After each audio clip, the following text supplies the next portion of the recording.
খাজা শাহ, খাজা কি বলেছি, খাজা শাহ আলী জুলকারনাইন, নামটা কি সুন্দর। আমি যখন মেজবাবার সাথী মোবারক অনেক আগে হয়েছিল, আমি কি করে গেল শুনতে, বলতাম, একটা উদাহরণ দিতাম, আমার মনের ভিতরে একটা যাওয়া আসতো যে এখন তো হয়েছে ওই কুতুববাগী যে বিশাল তার মেয়ে, এক মেয়ে, এখন আমার ছেলের সঙ্গে দিয়ে গেছে, তার তো যদি ছেলে সেটা আমার সঙ্গে লাগবে, এই আমি চিন্তাই করি।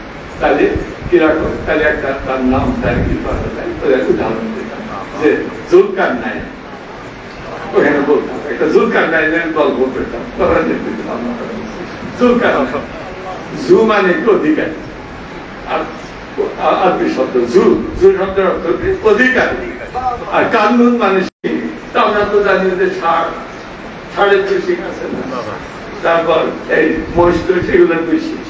তাহলে আল্লাহ পাক কোরআনে জুলকারনাইনের ষাঁড় বুঝাইছে না, এখানে কোরআনের আক্ষরিক মানে তুমি গ্রহণ করতে পারবে না, যদি গ্রহণ করো তাহলে তোমার সমস্ত কিছু বরবাদ হবে।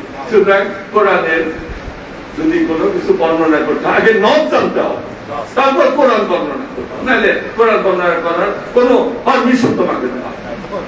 কোরআনের কথা বলে মানুষকে বলতাম যে বুঝাইবে যে কোরআন বলছে দোকানদার দুই সিংহের অধিকারী ষাঁড়, এই ষাঁড়টাও দেবো নাকি, তখন তুমি বলতে পারবে তবে তাৎপর্য নসার ইশারাতুন নাস, দালালাতুন নাস, এগুলো তখন ওইগুলা করে না, তা না, দুই সিংহের অধিকার মানে দুইটা মহাদেশের বাদশাহী আল্লাহ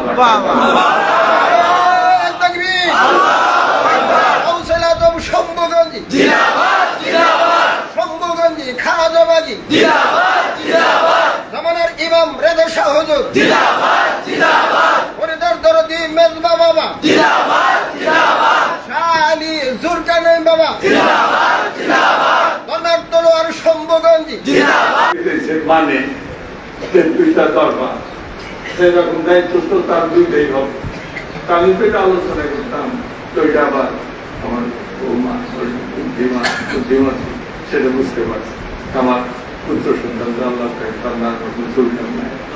আর আমি সবসময় পছন্দ করতাম মওলা আলী, মওলা আলী আমার আধ্যাত্মিক সাধনা জ্যোতি পুরুষ, সুতরাং ওই আলী আমি খুশি হয়েছি, দোয়া করছি। আমি আসলে জানি আমার কি বলে খুব নিরিখ যাই টাকা আসছে আপনার মাদার শরীফ আমি জিয়ারত করতে যাবো, লাভের দরকার আছে। আমি আপনাদেরকে কতগুলা শিক্ষা, এখন কিন্তু চর্চার সময়, আর খালি ওই বেশি লাফালাফি করার লাভ নেই, থাকতে হবে, ঠিক আছে, কিন্তু কিছু চর্চা, তরিকার সাধনা, তরিকার জেকে, তরিকার মোরাকাবা, দোয়া, দরুদ, এগুলো পড়তে হয়। দরুদ কি করে তুমি মাদার শরীফ আশেক জাকেরের কবরে বসে কিভাবে মোরাকাবা করবা, কিভাবে তুমি ওই কবরে বসে জিয়ারত করবা, অর্থে নিয়মটা ওটা আমি শিক্ষা দেব। এগুলা শিক্ষা না দিলে হবে না, আমি বুঝতে পারছি। তারপরে এই যে আজকের এই শুক্রবার থেকে তোমরা একটা নিয়ম করো যে একটা দরুদ শরীফ পড়বা, অন্তত এক মাস পড়ো, 4টা শুক্রবার পড়ো, তুমি দয়াল নবীজির পবিত্র জিয়ারত স্বপ্নে হলেও পাবে ইনশাআল্লাহ। আল্লাহুম্মা সাল্লি ওয়া সাল্লিম আলা নাবিয়িল উম্মি ওয়া আলা আলিহি ওয়া আসহাবিহি আজমাইন। এটা 100 বার করে পড়ো, সকালে 101 বার, রাতে 101 বার করে পড়ো। এই দরুদটা এক পেলে হয়তো মনে থাকবে, কিন্তু দেখে নিয়ে যাবে, চর্চা করে আগামী সপ্তাহে এই পবিত্র দিন জুলকারনাইন